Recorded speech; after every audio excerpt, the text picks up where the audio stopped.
दोस्तों नमस्कार, ये है मार्गदर्शन फॉर सिविल सर्विसेज। मैं अनुराग चौधरी।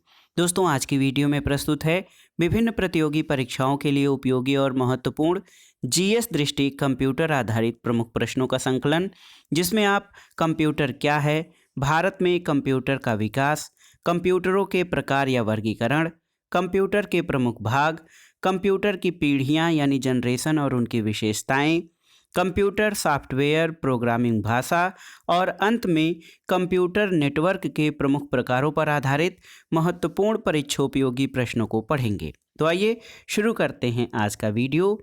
जीएस दृष्टि कंप्यूटर जीके से संबंधित महत्वपूर्ण प्रश्नों का संकलन।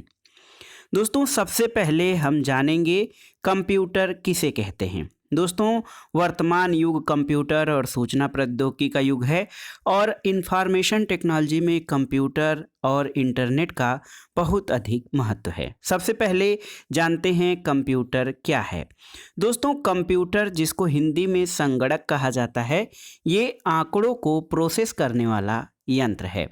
और सूचना, तो दोस्तों जिस डेटा पर प्रक्रिया हो चुकी हो उसे सूचना यानी इंफॉर्मेशन कहते हैं। डाटा क्या होता है?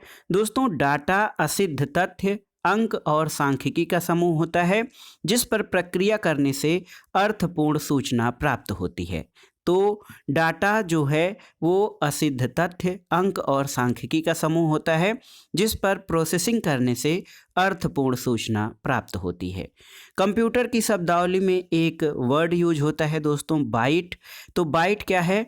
कंप्यूटर की स्मृति यानी मेमोरी की मापक इकाई होती है बाइट। एक बाइट बराबर 8 बिट, यानी एक बाइट 8 बिट के बराबर होती है। बिट क्या है? तो कंप्यूटर की स्मृति या मेमोरी की सबसे छोटी इकाई बिट होती है और 8 बिट एक बाइट के बराबर होता है। अब आइए देखते हैं दोस्तों भारत में कंप्यूटर का विकास किस प्रकार हुआ है। दोस्तों भारत का प्रथम स्वदेश निर्मित कंप्यूटर कौन है? टिफरैक, TIFRAC। ये भारत का प्रथम स्वदेश निर्मित कंप्यूटर है और 1962 में इसका विकास किया गया था और इसका पूरा नाम Tata Institute of Fundamental Research automatic computer. दोस्तों कंप्यूटर के जनक किसे कहा जाता है? तो आप जानते हैं चार्ल्स बेबेज। चार्ल्स बेबेज के दोस्तों कंप्यूटर का जनक या पिता कहा जाता है। भारत में जो कंप्यूटर का विकास हुआ है 1962 में Tata Institute of Fundamental Research automatic computer TIFRAC, ये 1962 में बना। इसके अलावा दोस्तों देखिए CDAC, जिसका पूरा नाम होता है प्रगत संगणन विकास केंद्र, और इसका उद्देश्य सुपर कंप्यूटिंग के क्षेत्र में आत्मनिर्भरता प्राप्त करना, और CDAC की स्थापना 1988 में की गई है। इसके बाद दोस्तों भारत में परम श्रृंखला का नवीनतम सुपर कंप्यूटर कौन है? तो ये है परम सिद्धि AI यानी आर्टिफिशियल इंटेलिजेंस परम सिद्धि। ये परम श्रृंखला का नवीनतम सुपर कंप्यूटर है। आगे आइए देखते हैं दोस्तों HEC2M क्या है। तो ये भारत का पहला कंप्यूटर है और वर्ष 1956 में 10 लाख रुपए में खरीदा गया था। भारत में निर्मित प्रथम कंप्यूटर तो ये सिद्धार्थ था और स्थापना स्थल, ये जो कंप्यूटर लाया गया था इसको भारतीय सांख्यिकी संस्थान कोलकाता में स्थापित किया गया था। परम 8000 क्या है? तो दोस्तों ये बहुत ही महत्वपूर्ण है। परम 8000 ये भारत का प्रथम सुपर कंप्यूटर जो 1991 में निर्मित हुआ था। परम श्रृंखला के अन्य सुपर कंप्यूटरों में अगर देखा जाए तो परम 10,000, परम पदम, परम युवा 2, परम वायुक्रोम, परम वायु ब्लेज, परम ईशान, परम शावक, परम संगणक, परम शक्ति जो IIT खड़गपुर, परम ब्रह्मा IISER पुणे और परम शिवाय IIT BHU द्वारा निर्मित किया गया है। आइए देखते हैं दोस्तों कंप्यूटरों का वर्गीकरण यानी क्लासिफिकेशन ऑफ कंप्यूटर्स। तो देखिए दोस्तों, कंप्यूटरों का वर्गीकरण जिन जिन जो है भागों में किया जाता है। यहाँ पर कंप्यूटर का एक प्रकार है मेन फ्रेम कंप्यूटर। तो बड़ी कंपनियों और ऑफिसों में सर्वर के रूप में प्रयुक्त कंप्यूटर्स को मेन फ्रेम कंप्यूटर कहा जाता है और इसके द्वारा एक साथ कई प्रयोक्ताओं द्वारा लॉगिन संभव है। तो पहला जो कंप्यूटर का प्रकार है वो है मेन फ्रेम कंप्यूटर। दूसरा प्रकार दोस्तों सुपर कंप्यूटर है और सुपर कंप्यूटर शब्द का पहली बार प्रयोग 1929 में अमेरिका में किया गया है और ये अत्यंत तीव्र कंप्यूटर होता है और पहला सुपर कंप्यूटर CDC 6600 था। और इसका अनुप्रयोग क्या है? तो दोस्तों सुपर कंप्यूटर का प्रयोग जो है वो मौसम संबंधी अनुसंधान, नाभिकीय हथियार, क्वांटम फिजिक्स, रासायनिक यौगिकों के अध्ययन में किया जाता है। और देखिए बहुत ही महत्वपूर्ण है, परीक्षाओं के करंट अफेयर्स में पूछा जाता है कि विश्व का द्रुततम या तीव्रतम सुपर कंप्यूटर कौन है। तो जून 2021 तक के आंकड़ों के अनुसार जापान का फुकागु जो है ये विश्व का द्रुततम सुपर कंप्यूटर है और दुनिया के अनेक देश लगातार सुपर कंप्यूटरों का विकास कर रहे हैं, इसमें संलग्न हैं। तो ये दोस्तों करंट अफेयर्स के साथ साथ ये बदलता जाता है, लेकिन दुनिया का द्रुततम सुपर कंप्यूटर जापान का फुकागु है। इसके अलावा कंप्यूटर का एक प्रकार दोस्तों देखिए माइक्रो कंप्यूटर है और ये छोटे आकार वाले कंप्यूटर होते हैं जिनमें माइक्रो प्रोसेसर्स का प्रयोग किया जाता है। माइक्रो कंप्यूटर को पर्सनल कंप्यूटर यानी PC भी कहा जाता है। तो दोस्तों पर्सनल कंप्यूटर में कई प्रकार होते हैं, जिसमें देखिए पर्सनल कंप्यूटर में desktop computer, laptop, palm top, notebook और टैबलेट कंप्यूटर तथा अब वर्तमान में जो स्मार्टफोन्स हैं वो भी कंप्यूटर का ही एक प्रकार हैं। इसके अलावा दोस्तों मिनी कंप्यूटर क्या हैं? तो ये आकार में बड़े होते हैं और इनका वर्ड लेंथ 32 बिट या उससे अधिक होता है। इनका अनुप्रयोग पेरोल, इनका अकाउंटिंग और वैज्ञानिक प्रयोगों में किया जाता है। कंप्यूटर आधारित कुछ परीक्षा दृष्टि से संबंधित प्रश्नों को देख लेते हैं। अपने ब्राउज़र में सहेज कर किसी पसंदीदा वेबसाइट को जल्दी से एक्सेस करने का तरीका क्या है? तो इसको बुकमार्क कहते हैं।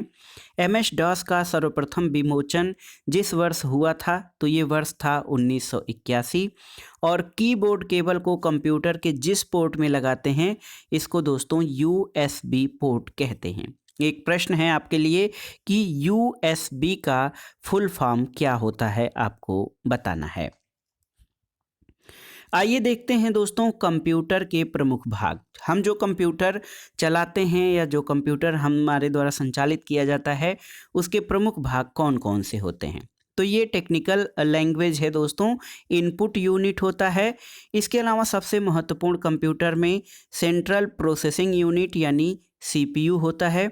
इसके अलावा इनपुट यूनिट CPU और आउटपुट यूनिट होता है और एक महत्वपूर्ण जो इसका डेटा भंडारण का मेमोरी यूनिट होता है कंप्यूटर में। दोस्तों कंप्यूटर की पीढ़ियों के बारे में यानी जनरेशन्स आप कंप्यूटर के बारे में जान लेते हैं। तो पहली पीढ़ी के कंप्यूटर और उनकी विशेषताएं क्या हैं? दोस्तों जो पहली पीढ़ी के कंप्यूटर थे वो आकार में बड़े होते थे और ये खर्चीले थे और इनका केवल सीमित अनुप्रयोग यानी कुछ सीमित कार्य ही इनके द्वारा किए जा सकते थे। और दोस्तों प्रथम पीढ़ी के कंप्यूटरों का जो समय है 1940 से 1956 है और सॉफ्टवेयर जो होता है वो मशीनी भाषा का प्रयोग करता है। हार्डवेयर वैक्यूम ट्यूब और मैग्नेटिक ड्रम मेमोरी का प्रयोग करते हैं। दूसरी पीढ़ी के कंप्यूटर या सेकेंड जनरेशन कंप्यूटर क्या हैं? दोस्तों वर्ष 1956 से 1963 तक का समय वो द्वितीय पीढ़ी के कंप्यूटरों का है और इसमें सॉफ्टवेयर में असेंबली भाषा यानी फोर्ट्रान और कोबोल का प्रयोग किया गया। और दूसरी पीढ़ी के कंप्यूटरों की विशेषता ये रही कि दोस्तों ये आकार में छोटे होते हैं और इनकी स्पीड और संग्रह क्षमता यानी मेमोरी स्टोरेज अधिक होती थी और इनमें कम गर्मी उत्पन्न होती थी। हार्डवेयर में इसमें ट्रांजिस्टर का प्रयोग किया गया और मैग्नेटिक कोर और मैग्नेटिक टेप का भी प्रयोग जो है द्वितीय पीढ़ी के कंप्यूटरों में किया गया। और इसके उदाहरणों में IBM 1620, यूनिवैक 1108, IBM 7094, CDC 1604 और CDC 3600 ये द्वितीय पीढ़ी के कंप्यूटरों के उदाहरण रहे। अब आइए तीसरी पीढ़ी के कंप्यूटर यानी थर्ड जनरेशन कंप्यूटर के बारे में जानते हैं। इसका जो समय काल है 1964 से 1971 रहा। और दोस्तों तीसरी पीढ़ी के कंप्यूटर में जो सॉफ्टवेयर होते थे वो operating system, high level language का प्रयोग जैसे एल्गोल, बेसिक और पास्कल आदि का प्रयोग तृतीय श्रेणी के कंप्यूटरों में, तृतीय पीढ़ी के कंप्यूटरों में किया गया।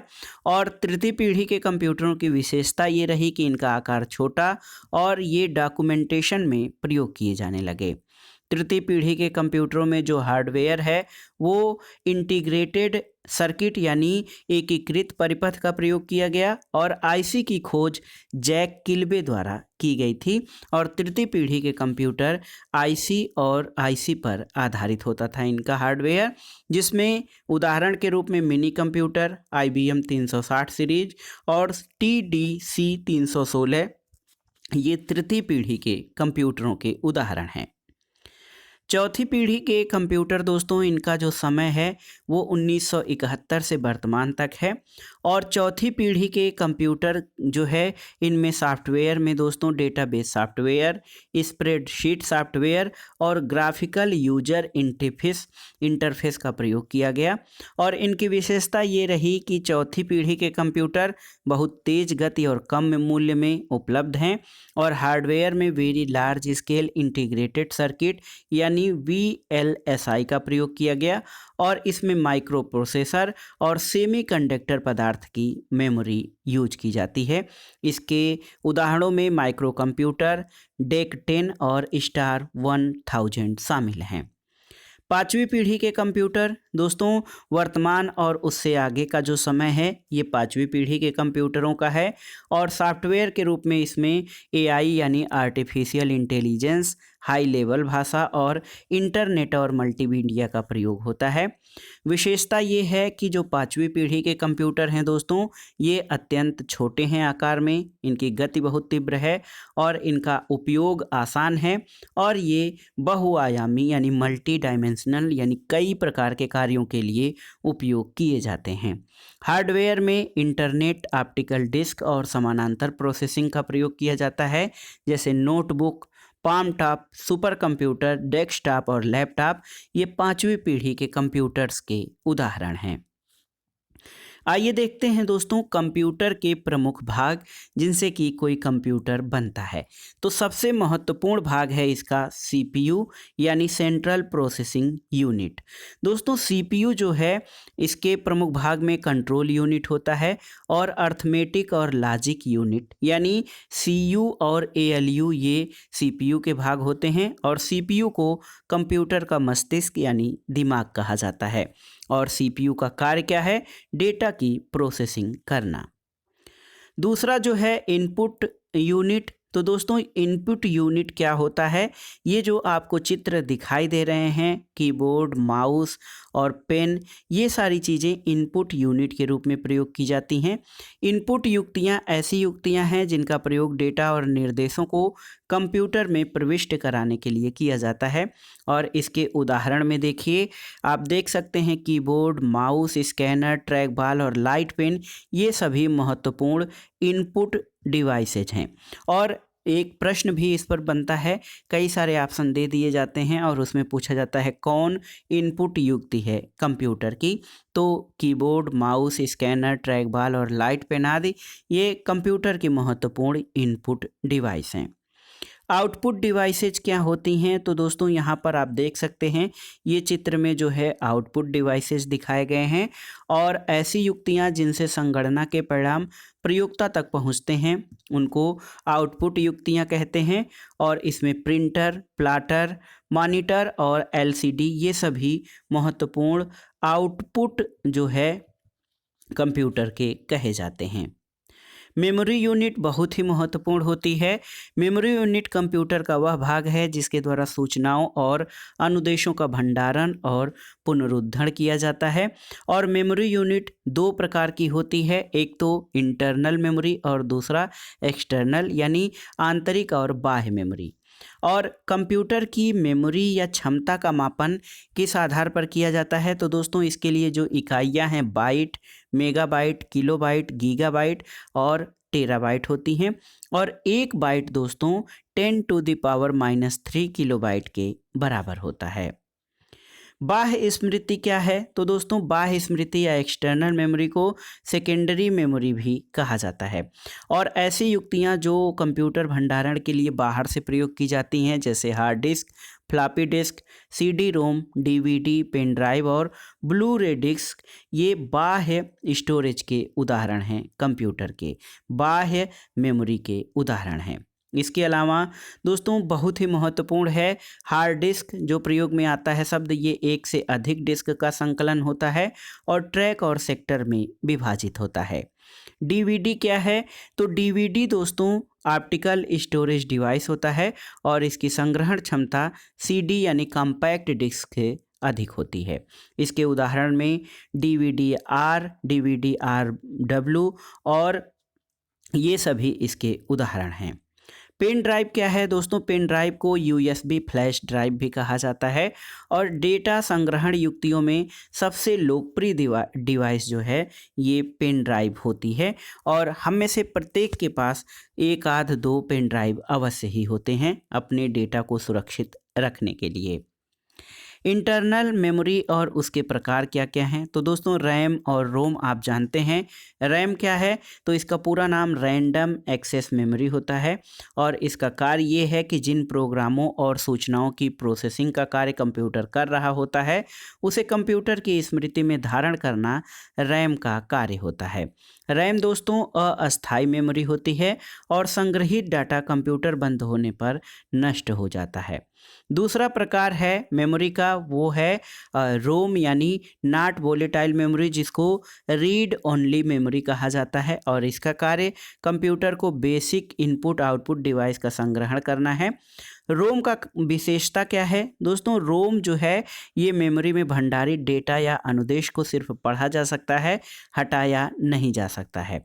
तो प्रकार जो हैं इसके रैम और रोम हैं। और क्या है? तो दोस्तों कंप्यूटर के मदरबोर्ड में चिप के रूप में प्रयुक्त मेमोरी उपकरण जो हैं वो रैम और रोम होते हैं। तो इसका फुल फॉर्म भी पूछा जाता है। रैम का फुल फॉर्म है रैंडम एक्सेस मेमोरी और रोम का है जो है रीड ओनली मेमोरी। और इसके अन्य नाम प्राइमरी मेमोरी यानी प्राथमिक स्मृति और मुख्य स्मृति होते हैं। आइए देखते हैं कंप्यूटर सॉफ्टवेयर के बारे में। दोस्तों सिस्टम सॉफ्टवेयर होता है कंप्यूटर में, ये कंप्यूटर का मुख्य प्रोग्राम होता है। कंप्यूटर को स्टार्ट करने के लिए सिस्टम सॉफ्टवेयर आवश्यक होता है और कंप्यूटर की आंतरिक प्रणाली का नियंत्रण ये सिस्टम सॉफ्टवेयर ही करता है। एप्लीकेशन सॉफ्टवेयर क्या है? तो दोस्तों एप्लीकेशन सॉफ्टवेयर विशेष कार्यों के संपादन के लिए निर्मित सॉफ्टवेयर हैं और इसके उदाहरण में word processing software, database software और ग्राफिक सॉफ्टवेयर होते हैं। कंप्यूटर प्रोग्रामिंग भाषा क्या है? तो दोस्तों इसके अंतर्गत एक तो मशीन भाषा है या मशीन लैंग्वेज, इसका अन्य नाम बाइनरी भाषा है। कंप्यूटर के द्वारा समझी जाने वाली भाषा को बाइनरी भाषा या मशीनी लैंग्वेज कहते हैं और बाइनरी लैंग्वेज 1 और 0 पर आधारित भाषा है। दूसरी प्रकार की भाषा एक उच्च स्तरीय भाषा होती है जिसके अंतर्गत कोबोल, लोगो, बेसिक, एल्गोल और C++ और प्रोलॉग शामिल हैं। तो ये उच्च स्तरीय भाषाओं के उदाहरण हैं। और ये क्या हैं? तो दोस्तों भाषाएं जो हैं ये किसी कार्य को करने के लिए प्रोग्रामर द्वारा दिए गए निर्देशों का अनुसरण का कार्य करती हैं। आइए जानते हैं कंप्यूटर नेटवर्क के प्रमुख प्रकार। दोस्तों एक तो महत्वपूर्ण प्रकार है मेट्रोपॉलिटन एरिया नेटवर्क, जिसको मैन कहा जाता है। ये 2 या 2 से अधिक लोकल एरिया नेटवर्क को जोड़ने से निर्मित होता है।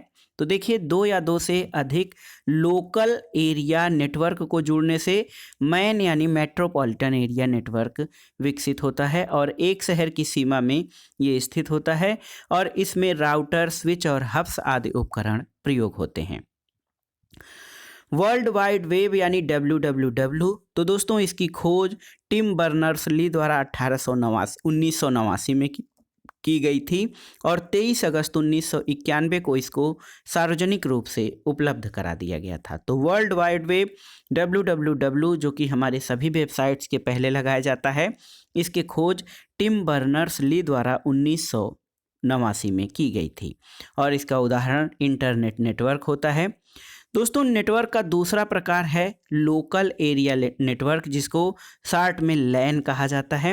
ये एक भौगोलिक परिधि में सीमित कंप्यूटर नेटवर्क जो होता है उसको लोकल एरिया नेटवर्क कहते हैं।